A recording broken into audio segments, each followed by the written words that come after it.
So, hey guys, we're back with another podcast, and this one is one that you're going to want to pay a lot of attention to. There's going to be a lot of details, and I'm super excited to bring it to you. We have James B. Mills on the phone, and we're going to be talking about his new book, Billy the Kid. Of course, before we get into the podcast and interview, I want to thank my friends at the Tombstone Epitaph, Arizona's longest running newspaper. I urge you to subscribe, and you can do so by going to tombstoneepitaph.com. 1 year is $25, 2 years $45, 3 years $60. You might as well do this 3 year. It saves you $15 instead of a year-to-year membership. And then, or subscription. And then I want to thank my friends over at the Wild West History Association at wildwesthistory.org. That is a group of people just like me that are interested in history with true provenance, no made up, stuff, whatever's out there, true Western history. And you get the journal. It's $75 a year, and the journal's 100 plus pages. It shows up 4 times a year at your home. It's like getting a book every time. And I urge you to join the Wild West History Association by going to wildwesthistory.org. So when I was at Roundup, which was a big convention in Rapid City, South Dakota, there was a gentleman there from what's the book that you're part of? Hi, how you doing? Hi. Oh, I haven't got there yet. But Okay. what University of Texas, I think University of Texas Press. University of North Texas Press. There you go. And so I ran into the guy's name is Ron Prisman. There you go. So I ran into Ron, and Ron and I were talking about podcasts, and I said, and he says, well, do you know James? And I said, no. And he goes, well, I'll connect you with James, and let's see if we can't work something out. And here's James. And James and I have been talking on the phone quite a bit, and we've been texting back and forth. And while we were doing that, his book showed up in the mail, and it is gorgeous. Like, I love books. The front cover and the artwork. Is that Bob Bell's artwork? Yeah, it is. Yeah, it's Bob. And so Bob did the artwork, and it is just fantastic. And we got James here today to talk about the book, talk about himself a little bit, and dig into the book. And if you guys want to know where to get the book, you can find it at booksellers near you. I actually went online and looked around. There's a website called Better World Books that's got it, and there's other online. If you just go online, Amazon. and type what's that? Amazon. On Amazon, and there's just a lot of places you can go to get the book. Amazon is probably going to be your best bet. So welcome, sir. How are you? I'm doing good, Mike. Just don't call me sir, man. You say that, I'd look for an old guy. Yeah, that's me. Well, it's habit. It's the way I was raised. So, I know. But I read a little bit about you, and I'm going to screw up your name, or not your name, but where you're from. That's okay. So go ahead and say it before I butcher it. I'm from Dapto, man. I live in Dapto. It's a part of the Illawarra region of New South Wales, Australia. So, but I was born in Wollongong Hospital. A lot of the names of the places here are from the Indigenous people, the Aboriginals. So it's, that's how it works. So that's why some of them are difficult to pronounce for you Yanks, I guess. Well, and it's the letters, and it's not that they're difficult. It's just kind of making sure that I say them correctly. I don't want to say them wrong. I have a friend that lives in Rockhampton. Like, you can't blow Rockhampton. You just can't mess that one up. It doesn't matter if you say I'm wrong. Just say I'm wrong. Who cares? There you go. I also read that your mother, Diane, was a huge influence on your Western history growing up. Is that correct?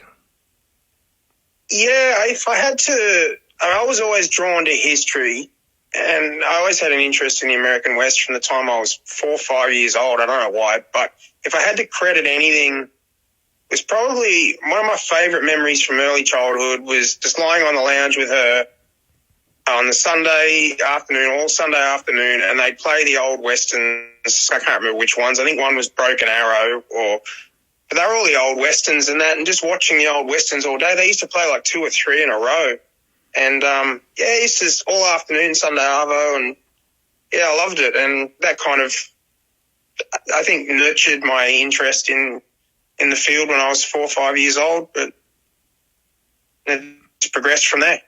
Did it continue on all the way through, or did you take a break from it? No, it continued. It continued on. I was renting because I didn't have many materials available to me down here. But I mean, I used to rent when I was 6, 7, 8 years old, 9 years old, 10 years old. I used to rent a lot of westerns from movie places, the old Blockbuster Video and all that. But I also used to borrow a lot of books from the library. And they didn't really have any biographies, but they had like those general history of the West books where they tell you a little bit about everyone and everything kind of thing. And I mean, I wouldn't use those kind of books as sources now. They were probably full of crap in a lot of ways, but they had some great artwork in them and that too. Like, and a lot of kids when my age, when they were 9 or 10, were reading, Goosebumps or Babysitter's Club or whatever that garbage is. And I was reading about Sitting Bull and Geronimo and just all sorts of stuff. And I used to draw pictures of Native Americans. And, I was kind of an eccentric kid. I asked for an electric typewriter for my 9th birthday. And everyone in the family thought I was weird, which I guess I was a bit. But, I mean, that was kind of a sign of, because I just love typing and sort of writing little things here and there. And I guess that was a sign of what was to come in the years ahead. So makes sense looking back on it now. When you got out of like high school or whatever, how the grades work in Australia, and you're 18, 19 years old, did it continue? I had to leave high school in the 7th grade, man. Oh, you did? I was born with severe obsessive compulsive disorder. I'll put that out there now. So I mean, and the anxiety and depression that goes with it. I don't hide it. I'm not ashamed of it. Whatever.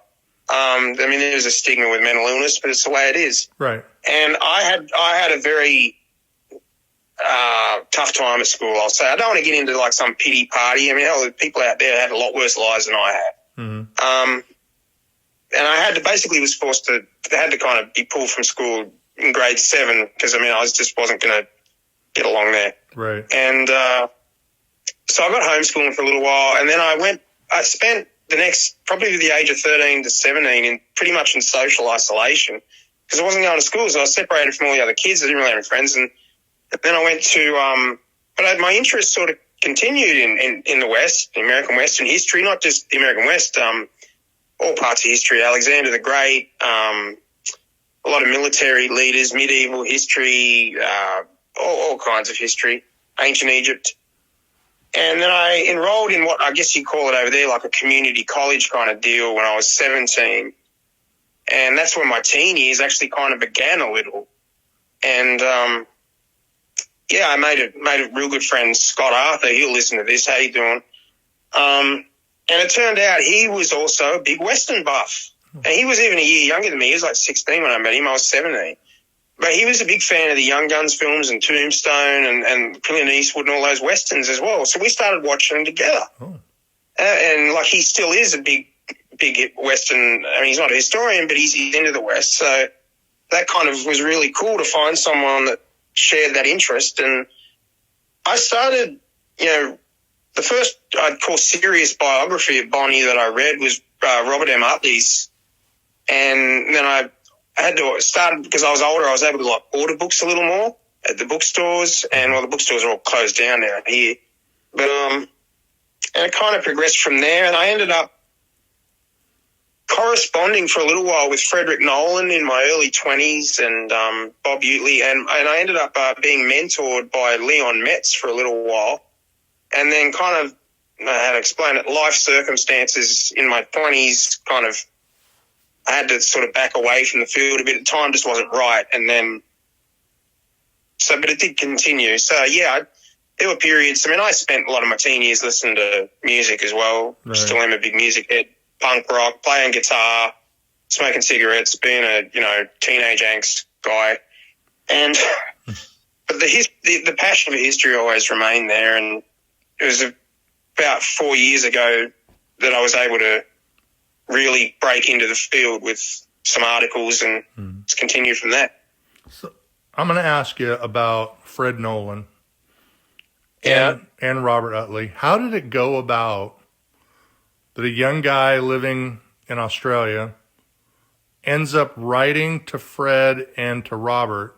I assume you just wrote a letter, dropped it in the mail. No, it was email, man. Oh, it was email. Yeah, that was the early 2000s. So I had a computer by then, and the internet was starting to roll a little more.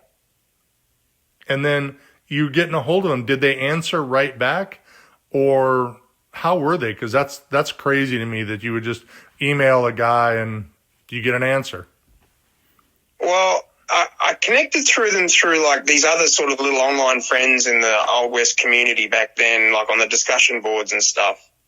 And I kind of connected through them. Fred Nolan and I sort of exchanged emails here and there. I used to get on Fred's nerves at times. I know that, and I understand why. I would have got on my nerves too at that time, because the time just wasn't. I was sort of looking for a quick entry into the field, and it doesn't work that way back then.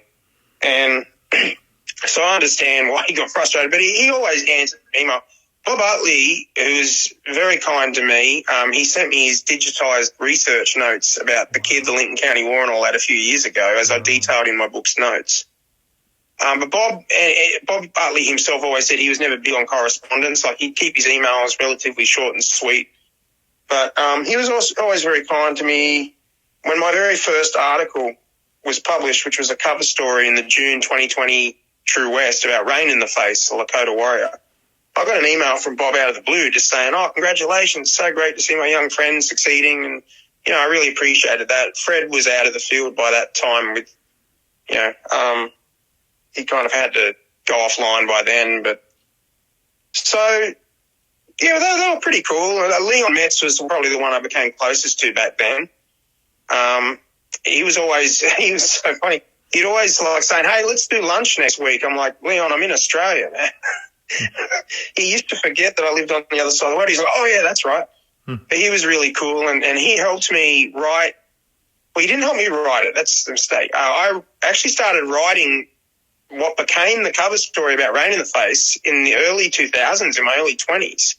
I wrote the basis for it, and then life kind of happened, stuff happened. I ended up getting engaged for a while and got distracted. And the truth of it is that any prospects of me becoming a historian, publishing articles, went on the shelf for quite a few years. And then what happened was about 4 years ago, out of the blue, and I hadn't spoken to Leon in a while. I kind of lost contact with him, withdrawn from it all, different things going on. And I just saw this video on YouTube of Leon, who was suffering from Alzheimer's by then. I mean, he wouldn't have even known who I was by then. Right. And it really triggered something in me. And I was like, well, this guy gave me his time all those years ago. I'm going to finish that damn article. And it just really lit a fire under my ass. And I got to work on it, and I managed to finish it. And I sent it off to True West, and Rosebrook got back to me and said, "We're going to run it as a cover story." I was like, "Oh, okay." And then I got in touch with Richard Edelane and started to get in touch with a lot of the people in the field, the historians that are my friends now. But it all started from that, really, it sounds like, from the initial Fred Nolan, Robert Utley, Leon Metz, and then you get published. And then when you got published, it kind of opened some doors. Is that correct? Oh, yeah, absolutely. Dick Edelane, he was so kind to me about 4 years ago, 3-4 years ago now. When I was first really starting to break into the field, he kind of acted as my unofficial editor. Like, if I wrote an article, and the first article I ever wrote about the kid, which was in the December 2020 Wild West magazine, like, he read that for me and sort of gave me some tips, and I'll tighten this up here and there. And then I met Linda Sanchez, who's a dear friend of mine. She's like my big sister. And, of course, Chuck Usma, who's like a father figure to me almost. He's a real mentor to me. He read every chapter of my book as it was written and like to give his analysis, and sometimes he'd rip into me on something if he disagreed. It was all great. And, of course, Bob Bosbell is a friend as well. He's really cool. And, it all went back to Leon and Fred and Bob back, 15 years ago now. Well, doesn't Bob, Don't you guys have nicknames for each other? Bob Bell, yeah, he calls me the little Aussie bastard. He kind of gave me the nickname. Actually, it was him and Mark Lee Gardner gave me the nickname Little Swagger. That's another one they gave me.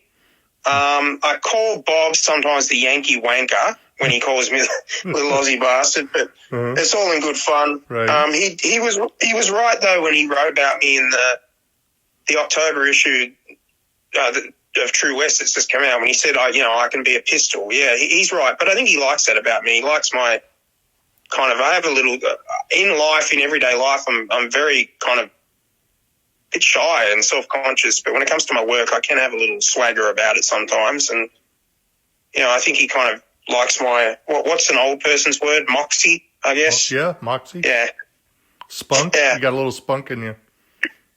Yeah, I guess now and then. But, I mean, my work is my life. I'm not married, no wife, no kids. I don't even have time for a steady girlfriend. My work is my life. So, and when something's your life like that, you care a hell of a lot about it. So... Well, and Bob, you friended a good person, because I've never met Bob. We've done 2 interviews together, and he's very kind. And when I send him an email that I don't understand something, or am I going in the right direction, he points me in the right direction, and he's very kind, and I appreciate him. So, Bob, if you're listening, huge fan, and thank you for being so kind. Oh, he'll listen. He won't get the chance to listen to his favourite little Aussie bastard. But no, you're absolutely right. He is very kind. And I mean, Bob and I, we've been friends for a while now. We talk about all sorts of things, talk about music, art. We're both huge Vincent van Gogh fans, and both rock and roll music heads. And his son actually is a real punk rocker. I want to get in touch with him. So if you're out there, I don't know which of his sons it is though. But I want to, Bob, you got to tell me which of his sons is the real punk rocker, because I'd get along well with him. And his wife, Kathy's wonderful. Well, they live here in Arizona. We only live about an hour apart. He's tall. We both play the drums. So it's kind of neat that we have some of the similar backgrounds as far as tall, living in the same area. That playing drum music is part of our life. Yeah, you got a hell of a beard, man. Seriously. I know, it's getting longer. Yeah, I know, man. It's gonna be like, you're gonna look like ZZ Top soon. Yeah, well, today I was at the store, and this little girl, and my beard, for those who don't know, is all white, except for the sides. The sides is like a dark brown. And so a real young girl pointed at me at the store and said, Santa. And I was like, oh. I'm like, you know what? I'm good with that, though.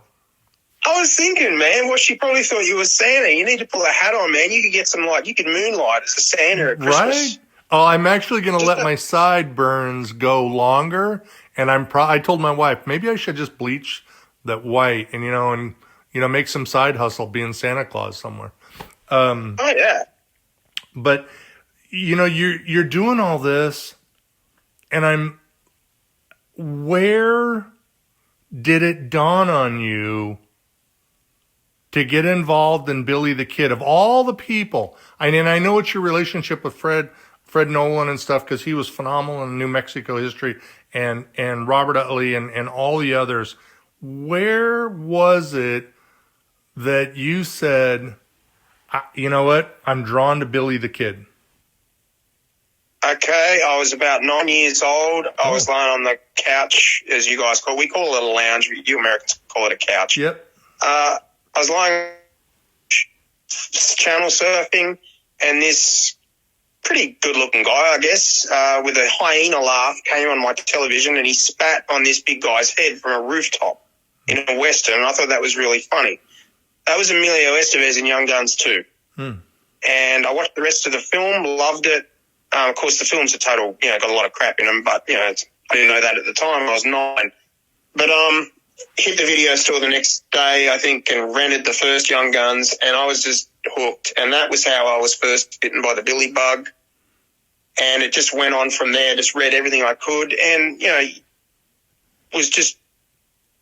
I found that the real history was just so much more interesting than the movie versions. And I just spent so many years reading and researching and getting materials and just looking deeper and deeper. And I found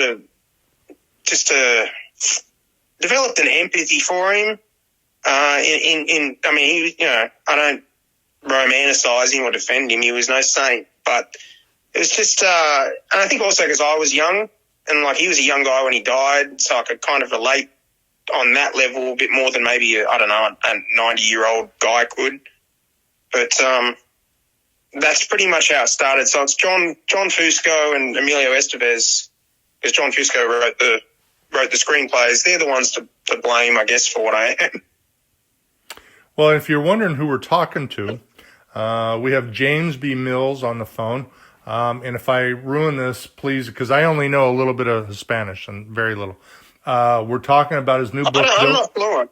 I'm not fluent in Spanish. I speak a little, but I'm not fluent. Well, I know enough to order a beer. I need una más cerveza and como se llama, which is your name, and then some swear words. But you wrote the book Billy the Kid. Yeah, Billy the Kid, El Bandido Simpático, by James B. Mills. You can find it at Amazon and booksellers near you. Beautiful artwork by Bob Bosbell. And I'm about the first 30 pages in. What I like about the book is, for those of you who don't know, I like details. The more details, the better. And James has packed it full of details.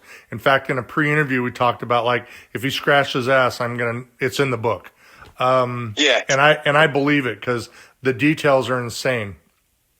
When you were, and I'm going to simplify it and then tell me if I'm full of crap.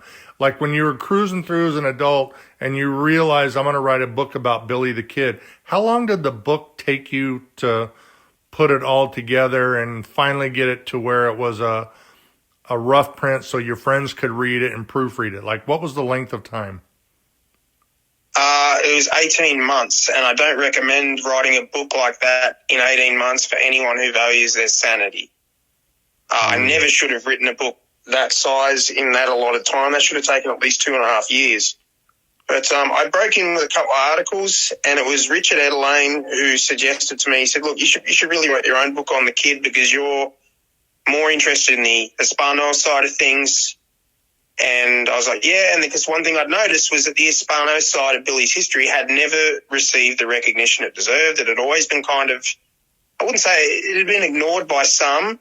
Others had sort of dealt with it a little, but it had always kind of been, the Hispanos had always, kind of been in the background of his history. They never really had their voice and their perspective really brought forward. And I thought, well, I'll write a book that does that.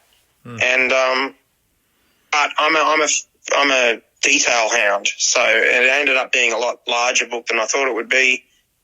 But it took 18 months all up, and it was a lot of lack of sleep, too many cigarettes, and but I managed to get it done. But I'm sure there's in the first print there's probably a couple of little typos in there somewhere because due to the pandemic, unfortunately, UNT had to use like an amateur copy editor, which was a shame, but whatever little things are in it like that will be corrected for the next print.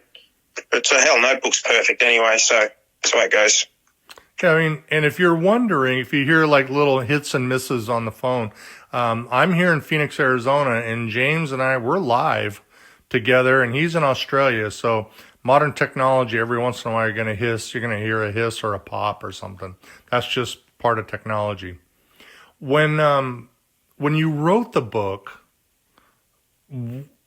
were you trying to write one almost like a Wyatt Earp anthology where it's almost 600 pages and it's everything about his life? Or did you originally think to yourself, I'm going to write half of this and then I'll cover the other half in another book?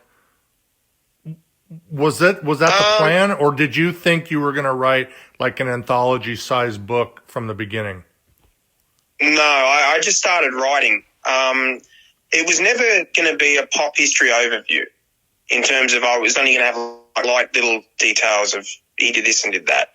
he didn't live very long, but he packed a lot of stuff into his short life. Right. But one thing I also noticed is that the course of his life was often determined by like a chain reaction of events that were occurring around him that he actually had no real control over. And a lot of incidents and things, that happened around him ended up influencing how the course of his life went. He also made some poor decisions, as teenagers do.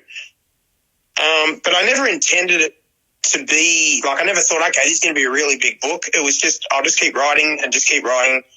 And I was kind of, look, however long it takes for me to write the most in-depth biography of him and to really examine who he was within the context of his time and his character, however long that takes, that's how long it's going to take. And my editor, I think, nearly had a heart attack at UNT when I told him that there were 250,000 words when I was done. Wow. But that's the way it is. That's notes and everything included. But I said, look, man, this is the book it is. And I took 5% royalty with them. Oh, we lost you, bud. Lost me? Yep. Okay. I'm here. Oh, now you're back. You did something with the phone. The volume went away. Oh, sorry, I didn't touch it. Oh, well, you're That's back. just a long distance, man. Yep, I got you. What was the last thing you heard? We were talking about the fact there were 250,000 words, and the press were like, holy cow. Yeah. And, but I was like, look, that's the kind of book it had to be. And I certainly didn't, the last thing I was going to do, if I was going to go to all that effort, and it was never going to be just another Billy book that didn't bring anything new to the table. I can't stand that shit myself, where it's just one of my pet peeves in the field. Like, if you're just going to write the same old book and not dig deeper and bring anything new to the table, and there's no point. So I dug deep, and I was fortunate enough to uncover a lot of new details and some previously unknown reports, previously unknown interviews with some people that knew him, and I was fortunate to find all that stuff, and I was able to do it, and the book just kept getting bigger. But it's not that big. I No. I got a biography here of Pancho Villa that's over 1,000 pages. No. So No, yeah. but there's a lot. Like, you've got an amazing footnote in the back that is just it's almost like another book on its own. The details, and I think that's what makes the books, for me, as a detailed reader, which is why I love John Bosnecker's books, because he puts details into it. Yeah, he's good. He's just just the way, and I'll be honest, in some pages I have to go back and reread again, because the details are there's so much there, and it's perfect for a reader like me. Well, that's good, man. It might bother some other people. I don't know, but I don't think so. Well, if it does, it does. But Right. But I think there's people out there that will say, "Oh, this is history. This is real." I thought I was getting a story about Billy the Kid. You are, but this is the way it is. You're not going to make shit up, so you might as well not.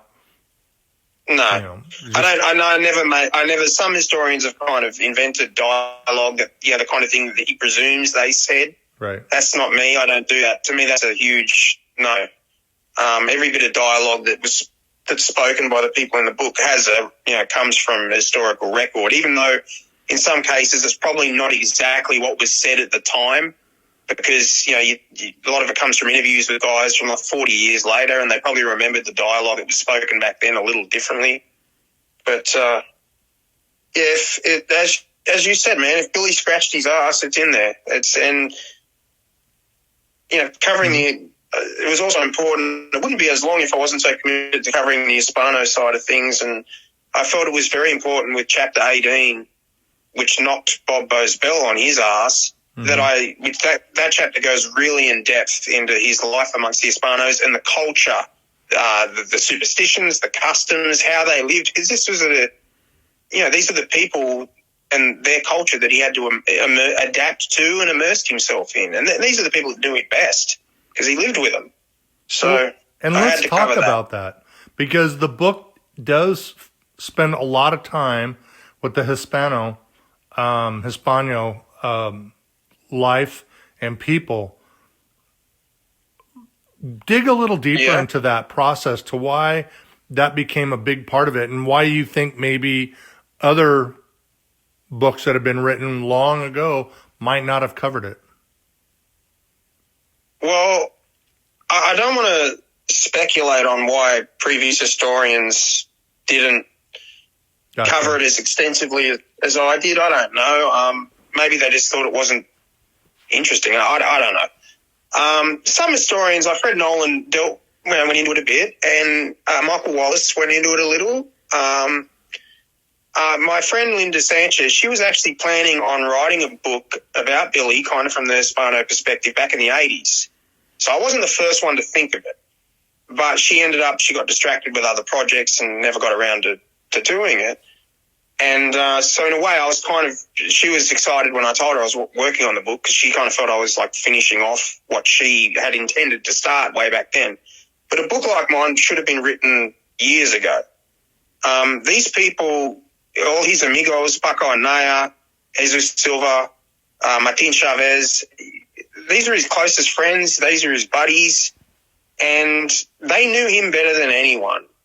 And as I said in a different interview I did recently, Billy only becomes a fully fleshed out person, a human being, who, as a friend of his, John Meadows, said, displayed the same humane feelings that we all have. This wasn't a Terminator. This wasn't he wasn't some caricature. He was a person, flesh and blood teenager for the most part. Mm-hmm. And it's only when the Hispano side of things is given some real attention that he finally becomes fully human. And I think you really get a much, much better understanding of who he was as a person. Because I wasn't interested in writing about him as a hero. He was a hero to the Hispanos. They loved him. He was a folk hero to them, and they mourned him and cherished his memory. But I don't write about heroes or villains. I leave that stuff to the Marvel movies. Not that I've got anything against Marvel films. Right. But I want to write people. I want to write about people. Human beings are much more interesting. And even a guy like Jimmy Dolan, who colossal prick that he could be, even in my book, he still comes out as a human prick. He had his good points too. He wasn't Satan. And, I think the Hispano side of things really brings Billy forward in terms of who he was as an individual. And I felt that was, long, long overdue. And I'm glad you said that because I agree with that part of it because so much about Billy the Kid is always portrayed as the outlaw. But your book really brings about the human side of Billy through his relationships with the Hispanic people. And it actually is another layer of Billy that people may not know. Well, and there were two things I noticed was that in some cases, there were first-hand recollections of some events from Hispano people who were there, or if you want to be cynical, claimed they were there, that had actually been disregarded in favour of second-hand Anglo accounts that, like, some white guy or woman had heard happened but weren't actually there. I'm like, that's what the hell? And so I kind of rectified some of that with a few things. And the people, La Gente, they were the people that he clearly preferred to live with. He preferred their company. And it is astonishing. It's this huge dichotomy. He was a demon of the Anglo press, but he was a champion of La Gente. Mm. And if you read the newspaper reports who did, Billy was no saint. He shot his share of men on the southwestern frontier and he stole some horses and cattle. Although when it comes to that kind of stuff, if you look at things in perspective, he was one of 1,000 at that time and place. Doesn't make it right, but that was, life back then in a lot of ways. But if you read the newspaper reports and how they would write him up as this horrible, horrible epitome of evil, and they'd say, he killed 40 men when he's never killed anywhere near close to that. If you read the newspaper reports by the Anglo newspapers, you're reading about the worst human being in the world at that time. If you read the accounts of the Hispanos who actually knew him, rather than just knew him by reputation, knew him as a person, you would honestly think you are reading about a completely different person. You read the Hispano recollections of him and you give them their voice, yeah, he was a little ruffian at times. Yeah, he killed some men, but he was also capable of being very kind, very considerate, very generous, extremely well-mannered. He was a very likable kid to a lot of people, and a lot of the Anglos too that knew him. They all liked him. 95% of the recollections from the people who actually knew Billy personally are positive. And that's astonishing to me. And if that kind of brings him, without, I don't want to, whitewash anything he did, which I don't do in the book. I hold Billy accountable. But at the same time, I don't, preach to the reader either, because that drives me nuts when historians do that. And if you want to preach your own personal moral values, go do it on a street corner. But it kind of brought everything together for him in terms of who he was as an actual person, a flesh and blood, as I already said before. I'll start to repeat myself here. Right. But I had a real good thought there for a moment. Now I can't think of it. Oh, move on. Yep. So let me ask you. You're researching the book. Or not researching the book. You're researching history. You're digging deep. You said that there's some new information that you had just found. What out of the entire book? Because we got about 21 minutes left. Out of the entire book, countdown. I know. After I lost my train of thought too. When you were researching all this, listen, it's late for me. Hey, it's live, man. It's early for me. I'm half asleep, but I'm rolling on. There you go. Let's just do it. Was there something in the book that you found that was new information that was crazy, like blew you away? Yeah, one thing in particular that I found was that while he was being held in the Lincoln jail, after Pat Garrett had captured him, he was scheduled to be hanged. There was actually a rescue plan being put together by some Hispanos in San Patricio and Picacho. They were planning to bust him out. Obviously, in the end, they didn't need to do it because he broke out himself. And that blew me away. And the guy who remembered this, because he was there talking to some of the women that were there on behalf of their Hispano husbands, trying to gather some hombres up. They were going to rally up like 15, 20 armed Hispanos. They were going to storm Lincoln and try and bust their boy out. They weren't just going to let him hang. I thought that was extraordinary. But all these people, this guy who remembered that, they all checked out in the census records. And it kind of got me thinking, well, how would Pat Garrett and Bob Olinger and James W. Bell, they would have been dealing with an armed posse at some point. I mean, maybe Billy wouldn't have been hanged even if, he hadn't broken out himself, because they might have busted him out. I don't know what would have happened, but that was extraordinary to me. And that story had never been publicized before, or even I don't think anyone had even really dug into it to see if, is this worthy of believing, which it is based on my research. And a variety of other things I found. I found some previously unknown newspaper reports about his trials in La Masia, and various details about, little things. I found out the names of the parents of the first guy that he shot, Frank Windy Cahill. Every previous historian, even the great ones, have had Lawrence Murphy's birth year wrong. They've had by several years, in fact. He was actually younger than we thought he was. And they had, Jimmy Dolan's birthday wrong as well. So there's a lot of little things like that in there. And I found some previously unknown interviews with the Coe boys, George and Frank Coe, who were regulators and rode alongside Billy and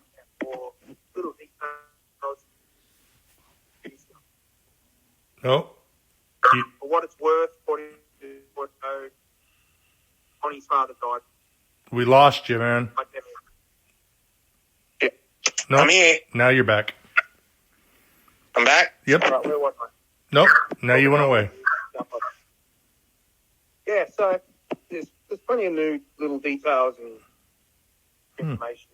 The one that blew me away with the most is... We completely lost you, bud. Oh, dude, Now I'm you're here. back. Something like with the phone. Now I'm here? Yeah, now you're there. All right, okay, I won't move. The thing that blew me away the most was that, it's a testament to how much the Hispanos loved him, was that, there were some of them who were actually planning to bust him out of jail before he made his famous escape. When Mm. because there's so much. Like I've got a million questions. Like we could go through this and be on the phone for hours, but it won't be recording. When you put everything together, were you expecting the press that you've gotten? Because you've gotten a lot of press and it's been solid, amazing press. Were you expecting it? I wish I could say yeah. No, man, that just comes with it. I mean, I knew there'd be some. I mean, it's Billy Bonney. He's the biggest box office draw in the history of New Mexico. So any book about him is going to get some attention. I didn't know I was going to have people asking me to do interviews here, there, and everywhere. It kind of gets a little overwhelming at times, but I deal with it. No, I can't say I saw that coming. I just hoped, you put that much work into something, I hope people would like it. And then of course, you get your cynics out there and your soapbox preachers. Oh, he's romanticizing a killer and a thief. Well, no, actually, that's not what I'm doing. I'm humanizing. Mm-hmm. Just comes the way it goes, the way it went. People, Eric. I know Eric Wright at the Tombstone Epitaph. He raved about it, the book, and I thought that was cool. And just see how things go with it. Well, we're talking to James B. Mills about his new book, Billy the Kid, El Bendito Simpático. How do I say that? El Bendito Simpático. There you go. Yeah. I was trying to do my vowels. I took Spanish, and while you were talking, I was trying to do my vowels so I could remember, and I screwed it up anyways. But you can get the book at Billy the Kid at Amazon. Is a great place to get it, and booksellers near you. You can order it directly from University of North Texas Press too. Just thought I'd throw that out there. There you go. Why do you think, and this is kind of a loaded question, and maybe you'll know. Okay. Why do you think Billy still, for the short life that he lived, is still so mainstream in culture and Western history? Oh, man. I mean, that's kind of like asking why is Jimmy Dean mainstream in culture still? Because Billy, there are websites and group chats and, we've got a mutual or a friend, Lucas Spear, that goes all over New Mexico, lives in New Mexico and goes all over New Mexico searching out Billy the Kid locations and where buildings and where he lived and where he stood. And he's still, Billy won't go away. It's crazy. It kind of makes people psycho. Yeah, it kind of makes people psycho. I think, the press made him a star. As far as his actions, really, he was just another cattle rustler at the time. He shot a few men, so did a lot of other guys. But the press made him a star, but I think more than anything, and we can thank J.H. Kugler of the Las Vegas Gazette for this, it was that name. Billy the Kid. It just rolls off the tongue. It's so box office. It works. It's the best outlaw name, in my opinion, that any outlaw was ever given. And then, of course, Garrett went after him and he became a star in the press. And, of course, he made the most dramatic jailbreak in front of history when he escaped from Lincoln Jail on April 28, 1881. It was unbelievable. That was the stuff of, legend that and of course then he got killed a few months later and, the whole live fast, die young thing, same appeal. I think it's kind of, he was kind of a likable rogue. And it's, Bob Boswell once said that in terms of that kind of deal, you can draw a thread kind of from Billy through James Dean, Kurt Cobain, kind of, it's a cliche, but the whole fast, die young kind of deal, a young rebel that can't be tamed, outlaw, but also had a lot of friends, was very well liked. That's the best I can try to explain it, man. I mean, plus I have to mention this, you had Walter Noble Burns, who wrote the book's more literature than history, but it was very well written. His saga of Billy the Kid in 1926, that book became a hit, rejuvenated. And then, of course, it's the movies, man. There's been over 60 films made about it. Because his story was just made for the silver screen. Mm-hmm. And it's just continued on. And, I honestly believe if you could walk up to Bonnie in Fort Sumner in 1880 and say, 140 years from now, you're going to be as famous as Julius Caesar or Napoleon or Abraham Lincoln, because everyone knows his name around the world. He probably would have told you to lay off the drink. Like he would have, he would have said, like, lay off the whiskey, man. Like he wouldn't have believed it himself. But the funny thing was, he never really cared for his fame. He didn't like all the fantastical stories being told about him. He didn't like that at all. He said himself, I'm getting up a terrible reputation. And he even said, and this is the most ironic thing he ever said regarding his own fame, in a previously unknown interview that he did that I found with him with a newspaper a couple of years ago, he said, I don't see any money in it. Mm-hmm. That's what he said about his own fame. The tintype photograph, one of the copies of that sold, what was it auctioned off for? $2.3 million? Crazy. About 10 years ago. Right. The gun that Pat Garrett used to shoot him just got auctioned off for $6 million, mm-hmm. a few months ago. But, for him, I don't see any money in it. It's crazy because it's like Doc Holliday, another short life that just keeps moving and's got its own momentum. And now you've got this book out that's created even more momentum, and then a beautiful cover on the new True West magazine, and you've got an article written in it, and Billy just keeps getting... It's not an article, it's an excerpt from the book from chapter 26, yeah. There you go. Sorry to be a condescending jerk and correct you, but I just... No, dude, that's honestly, people ask me all the time, like, why do I do the podcast? Because I don't make any money off of them. And I do. Yeah, there's no money in it. Like right, there's no money in it. But I learn from it. I'm one of those that likes building a relationship with James, and I learn from things when we discuss them in an open forum. Well, you're a pretty easygoing guy, so you're easy to get along with. There you go. And you got a hell of a beard. I'll say that again. I'm telling you, brother.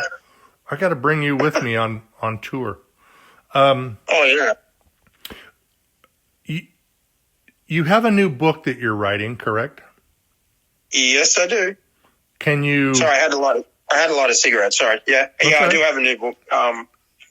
It's called "In the Days of Billy the Kid: The Frontier Lives of Jose Chavez y Chavez, Juan Patron, Martin Chavez, and Yino Salazar."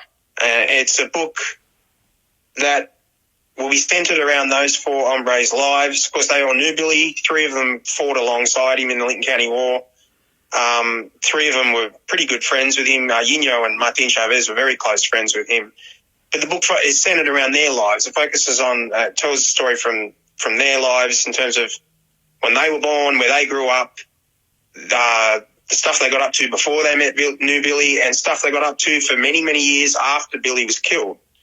And so it's also going to kind of serve as, in a way, I guess, it's kind of like a Hispano history of southeastern New Mexico in that sense, particularly Lincoln County and what was then San Miguel County. It's going to be a wild-ass ride. Well, I can't wait for that one to come out. Jose Chavez, he ended up with a $500 reward on his own head years later, man. In terms of outlawry, he was a bad hombre, man. He outdid Billy in terms of outlawry. I mean, When I interview other researchers and writers, they will tell me that many times the next book or next 2 books or a third one, whatever it is, comes to them while they're researching the book that they're writing about. And could be a character in that it's like, I really need to research that guy because his life is really crazy. Do you find that? Or is there somewhere in the 2 books one that you're writing, the one that's completed, is there anybody in the 2 books where you're like, I'm going to dig into these, and maybe in the back of your mind 3 years from now, you're going to do another one? Oh, man, I haven't thought that far ahead. No? I don't know. I don't. I'm so busy with this book now, I don't know where I'll go from after that. New Mexico territory, that's my main area of expertise when it comes to frontier history. I have thought, ideas popping in and out of my head, but I really can't say for sure exactly where it would go here. But I mean, well, we're losing you, bud. It is so. I didn't move, man. There you go. For some reason, the phone clicks and then boom, you're right back. I didn't do anything, man. I didn't move. I didn't touch shit. I'm just, I know. just deal with it. But, so I don't know where I'm going to go in the future with it. But, whatever will be, as the old saying goes. We got just a few minutes left. Yeah. It goes by fast. Will you come back and do it again? Yeah, man. You want to do another one of these? No problem. Yeah. We'll do another one. It's no drama. No, we'll do one out there. I'm booked up all the way to November. That's cool. Yeah. If somebody was new to Billy the Kid, Yeah. obviously your book is the go-to that you would want them to read. Muchas gracias. But is there another book or maybe another one? Maybe would it be Stewart's Lake, or where you would say you have to read mine because it really is the anthology of Billy the Kid? Is there another one out there that we should read?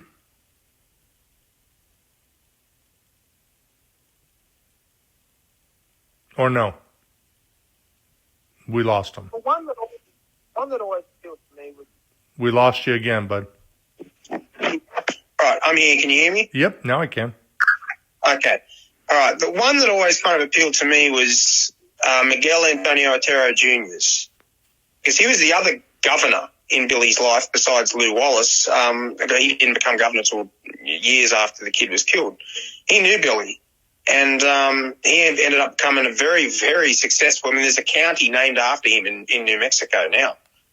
He became a very successful governor, and the first Hispano governor.